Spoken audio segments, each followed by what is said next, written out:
Hey everyone, welcome back to Redbanditracing. Welcome back to the channel. We got the XO-1 here. We're getting it set to go. We got the high-speed wing on it. Now, what we're going to do first is we're going to run the stock gearing. Do one pass, see what the speed is, and then what we're going to do is we're going to go into the Link app and we're going to unlock the 100 miles an hour, but then we're going to run this gear one more time just to make sure that it's not being limited. Once we do that, we'll go ahead, throw the high-speed gear in it and give it a rip and see what we got. We may not hit the full speed today because we're trying to find the best spot to do this. And right now, this is the best spot that we can find. I don't like the temporary reflectors they have on the road because you don't want to hit those. We're not sure how this is going to go. This is the clearest road we've been able to find. But what I'm afraid of is I got to slow down over here because if it spins out, I don't want to smack into a curb. I'd rather brush into a curb, not smack into a flat spot right here where a bunch of tires have already hit. So let's get this thing set up and let's do a quick pass. All right, I'm gonna get the tires warmed up real quick.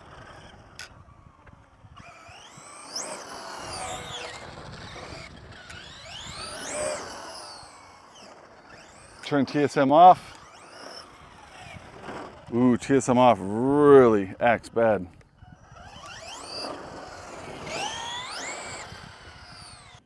All right, so let's do the first pass. All right, I'm gonna go that way.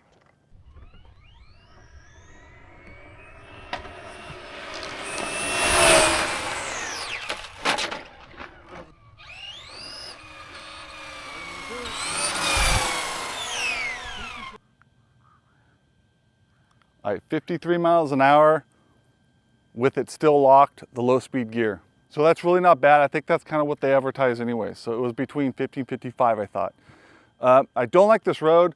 I'm hitting these reflectors and even that's making it bounce. And the faster this thing goes, the more twitchy it is when you steer it, so. All right, as you guys can see, we did switch locations. We're on a different road now. The biggest problem was the reflector tape in the middle of the road, those temporary reflectors, causing a lot of issues. And we found this road, which is definitely wider. The only problem is this road is definitely shorter and it curves. But the curve isn't too sharp, so we think we can kind of like dart into it. If we dart into that curve at an angle, you kind of gain an extra 200-300 feet, 1 to 200 feet. And as long as you probably start braking close to where I'm already at, you might be able to come to a complete stop unless you just want to spin out all the way. I am kind of worried about these little things right here because if he needs to rub against a curb to slow down, it could mean destruction for the car. So we're going to see how this road does. I think we're going straight to the high-speed gearing also. So let's see if we can pass the Titan. So what we're going to do right now is go ahead and unlock the 100 miles an hour. It's actually pretty simple. You're going to go ahead and open up the Traxxas Link app. You're going to go to Garage, Lock and Unlock. It's going to check the power system. You're going to review the usage terms. You're going to go through this process. It's going to take you about 5 minutes going through it. I'm not going to show you the whole thing, but there's a couple pages that you're going to have to accept just to acknowledge the 100 miles an hour, which this does seem a little excessive. So it's going to talk about fire, the top speed, what not to do, and it's going to show you some crashes here and there. It's actually pretty interesting. They show some of the first models. They show it jumping a ramp but hitting a door, so I don't know, that doesn't really make any sense, but just go through it. It takes about 5 minutes and you should be able to unlock the car. You do want to leave the front splitters on, but I have seen people take them off. I'm going to leave them on. We moved locations because this thing is way too fast. Anything on the road is going to deflect it one way or another, so we're just going to give it our best shot.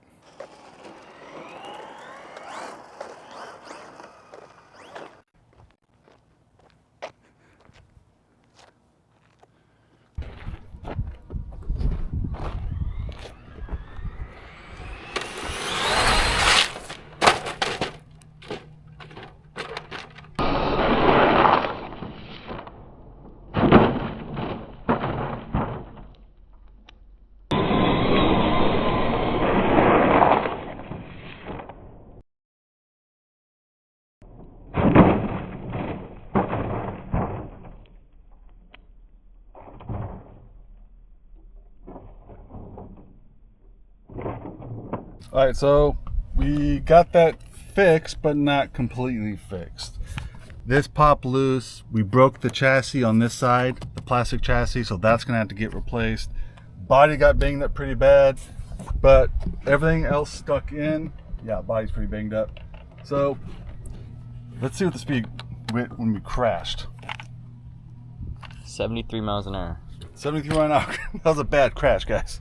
So on first run, I would have to say extremely still uncontrollable. And now on this road, I'm gonna have to try and line it up a little bit straighter on this pass, but you have to line up and you have to gradually, you can't just hit the gas, you have to squeeze it. Even when I squeeze it, it darted left. So we're gonna try it again, but we're gonna see how this goes, maybe make some adjustments on the next video, but let's give it one more pass.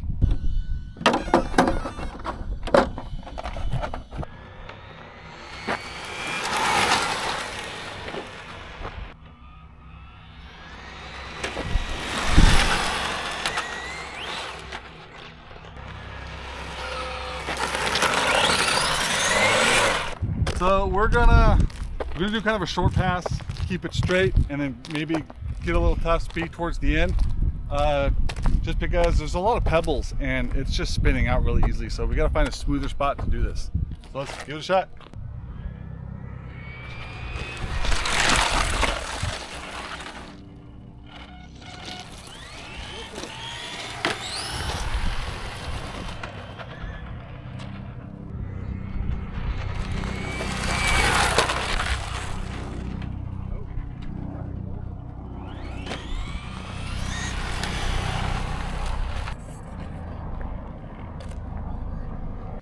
All right, so we're gonna try one more pass. So far, this has been really hard to control. I have TSM turned off. There's nothing saying that you should have TSM off. Typically, when you run other cars like the Max or the Mini E-Revo or the Bandit, you want that TSM turned off because it kind of gives you like that death wobble. On this car, it's a little bit different. I think you want it on. We're gonna try putting it on and just see what happens. If we can't get the speeds today that we want, we're not trying to hit 100 miles an hour the first day out, but if we can't get this thing under control, we're gonna have to go back, re-look at it, make some adjustments, and come back out. Let's try it again. I'm gonna have to get it warmed up a little bit, but not too warm because it did almost overheat.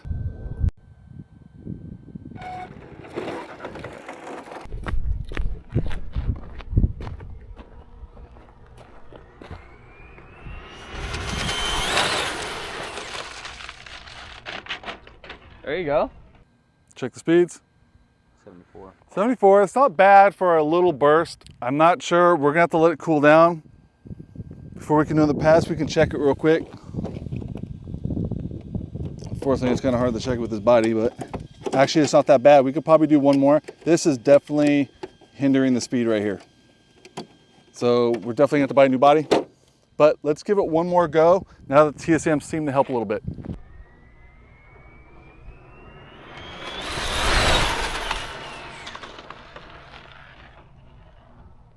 All right, I'm gonna admit that was really scary, but it stayed in the center of the road. I slowed down just because I'm always afraid of this thing darting because it darted really bad on that curb over there. Let's see what we got. 82. 82. So 82, I'm happy with 82 right now. The motor was getting pretty hot. I didn't like the way it smelt the first time we ran it because I think we were warming the tires up too much and that probably caused a little excessive heat. 82, I'm happy with that. I think we need to make some adjustments, fix the body, because with the body the way it is right here on the side, that's definitely not helping the aerodynamics. That's actually going to hinder it because that body is not tucked in the side. You know, unfortunately with supercars like this, you know, you're gonna have to go through some bodies, unfortunately. That's the only way to keep this thing aerodynamic. Luckily, the rear wing is actually extremely durable. This thing look, it's also because it's flimsy. So that's probably why it handles so great. But yeah, this is definitely gonna hurt it. I did have to adjust the pinion a little bit because it's such a high pinion, it was almost rubbing against the rear GTR shock. So yeah, I was touching the spring. Adjusted a little bit, but the mesh was still good. So overall, I'm happy. No, I'm not happy that I hit that curb over there. So I hope you guys enjoyed that. But hey, I knew that was gonna happen. This car's way too fast not to crash it. So we did find a good road, but I think we can find a better one. I'm thinking of trying different tires, something with a little bit more grip that you don't have to get hot. If you guys recommend some tires, maybe some foams. Let's take the body off real quick and check it. The pliers definitely make it easier to take these clips out. I think if Traxxas does end up doing something with this car, they really need to put a clipless system on it. Shut it down. Yeah, the first time out, these connectors were getting really hot, and this ESC did not smell too great. I think it was because it was just getting too hot. The motor was pretty hot, but as you guys can see right here, you can see some of the white marks. It just almost touches when it's up, when it's extended, but when it's down, it kind of pushes away. So it's not too bad. Batteries did good in here. I like the tray. The only thing I don't like about the tray is I think you're very limited on batteries. Like you might be able to put some the smaller Traxxas 3S batteries in there, give you a little bit more room. But overall, not a bad tray. It's almost secure. It hit hard enough to where it popped out like that, but the battery didn't come out when it crashed. So what I'm gonna have to do, replace this bottom skirt right here, make sure the chassis is still straight. I think I have to replace, unfortunately, I think this back one too. This one right here, because there's a screw that goes through here, and I think that's a part of this one. So I'll have to double check that when I take it off. But we'll make sure this is straight, which it actually looks straight. It's kind of hard to tell though. So we're gonna have to make sure that's straight because that could change the geometry of the car. And at high speeds, you kind of don't want to do that. So everything's got to be straight. Axle, I think, is okay. I think we even checked the axle actually. Yeah, axle's straight. The only thing that happened is that pin bent, broke out, which has happened before on the Rustler. It's happened before on the Rustler. The pin breaks, pops out the bottom, and you pretty much just pop the pin back in. But with that pin bent, it can change the angle of that hub. We're gonna have to get that pin replaced, but stay tuned. We're gonna make some minor changes to this, and we're gonna see if we can't definitely hit 100, because the car says it can do 100. I'm almost 100% this thing is doing 100 miles an hour. I wasn't even full throttle. Remember, it's 0 to 100 in about 5 seconds. About 5 seconds. So there's no way that was 5 seconds. I mean, I would have to say it's 1, 2, that's probably 3, maybe 3 seconds. So this thing has a lot more speed in it. So we just have to find the runway to do it. We're gonna be doing a lot of street racing with this, maybe on the parking lot, race the Typhon, so that'll be fun. This is not just for high speed. This thing is actually built to handle the streets really well, just racing around. So, all right guys, well, thanks for watching. That was really fun. I'm gonna go and settle down now because my heart's still racing from the last run. And I knew I was gonna crash on that first one. So guys, check out our social media platforms. Make sure you guys check out our Patreon if you're not already a subscriber. Make sure you guys like and subscribe to this video. It really helps us out. We'll see you guys on the next one.